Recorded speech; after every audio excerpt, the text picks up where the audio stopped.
Hi, my name is Kelvin Taylor.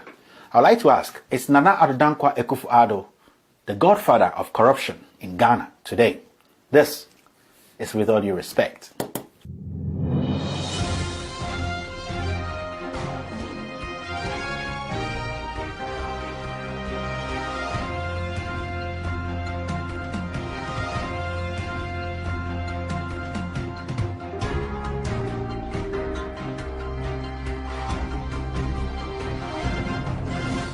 With all due respect, if you are a fan of movies, then I will urge you to go watch the most talked about movie of all time, The Godfather.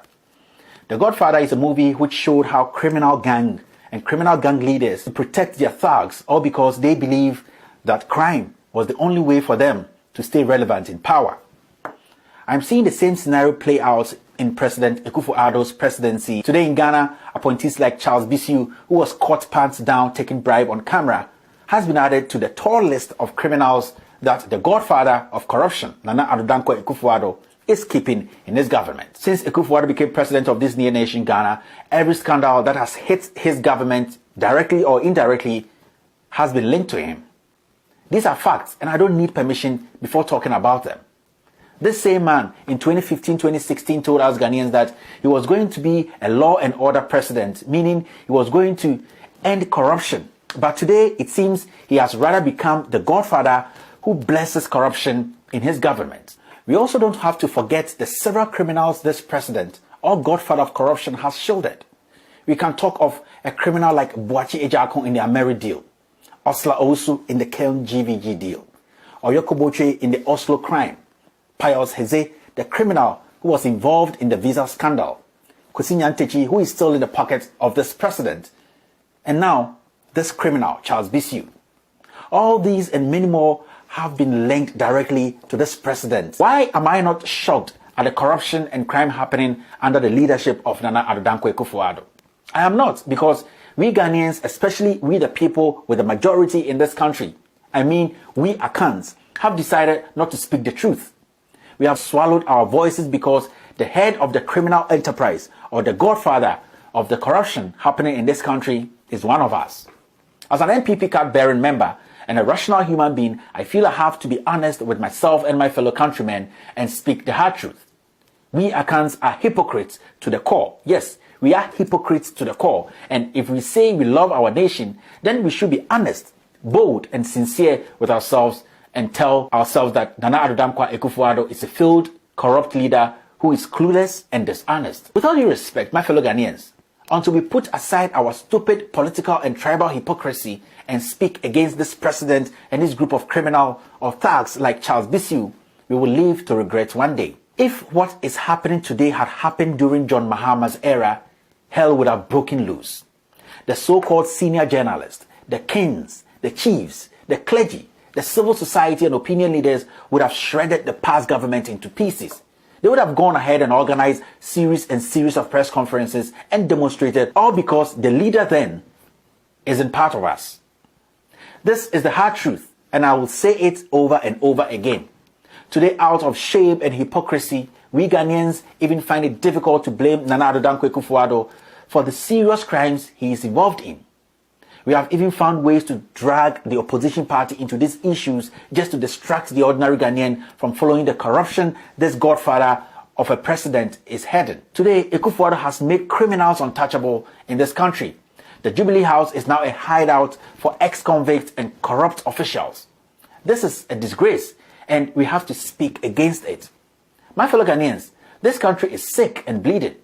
It is our duty to save it because this president has shown that his appetite for covering up corruption is a God-given talent. How can a criminal appointee like Charles Bissiou, at the direction of the president, write to tell us Ghanaians that he is not guilty of any crime which we all saw on camera, and that he will continue to be a presidential staffer? As we speak, the president hasn't even ordered for the arrest of this criminal, this dirty criminal. With all due respect, the funny thing here is, I'll get some idiots among us Ghanaians who will quickly say, why is Kevin criticizing the party he always says he loves or belongs to? Let me tell you those people. I didn't vote for a man who is greedy, petty and corrupt to lead this country. I voted for a man who promised heaven and earth to fight corruption But what are we seeing today? I voted for a man who said he was going to build 350 schools in less than 2 years. Now, where are the schools? After 3 years. I voted for a man who said the infrastructure done by the past government was just a joke and that he was going to build more and also continue what the past government couldn't finish. As I speak, I can't point to even a chicken cage. I voted for a man who said he was going to make sure the cedi becomes one of the strongest currency in African history.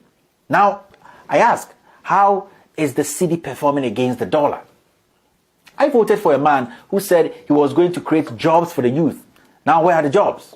I voted for a man who said the former president had one family member in his government, so it was nepotism. What do we see today? Over 40 family members, and you want me to be quiet about it? I'm sorry, I am not a fool. With all due respect, I am a human who has brains to think. I am not stupid and a hypocrite filled with tribalism. I am also not a fool to accept empty promises after I was promised heaven. As a young Ghanaian living in a third world country like Ghana, all I need from my government is to construct good roads, build more schools, build ultra-modern hospitals, create jobs for the youth, provide good clean drinking water, and more. But for that government to spend millions on a useless drone, spend millions on building a senseless cathedral, and involving in corruption and scandal every day, do you expect me to defend such a disease of the government? But what I know is that it is only a fool who does not ask questions and demand answers. And also, it is also said that it is only a fool who does not change his mind. Speaking against crime and asking questions does not make me more or less of an MPP member. It makes me a rational human being who thinks about the nation, but not individuals and tribal affiliations. My fellow Ghanaians, let us be wise and speak against crime. This president, Akufo Addo, is just a walking contradiction. He is full of lies and deceit. All that he promised before we voted for him was just lies. You people know that, and I also know that. Today, his appointees feel they own this country, so they can commit crime and just write a letter to insult our intelligence. Nana Addo Dankwa Akufo Addo is corrupt and the godfather of corruption in Ghana today. Let us wise up, my people. Let us put aside our differences, our hypocrisy and tribalism and ask for what we were promised. We must not accept lies and criminality. We have to demand justice irrespective of the culprit. Charles Bissiou and other appointees of this greedy, corrupt president must be made to face the law. We can pretend as much as we want, but the fact still remains that this president and his government are bad news. We have the power to make our voices heard today, because these same voices will liberate the young generation from becoming slaves in their own home. My fellow Ghanaians, this is not the time to be playing political and tribal cards. This is the time to save our nation. My name is Kelvin Taylor, and this is With All Due Respect.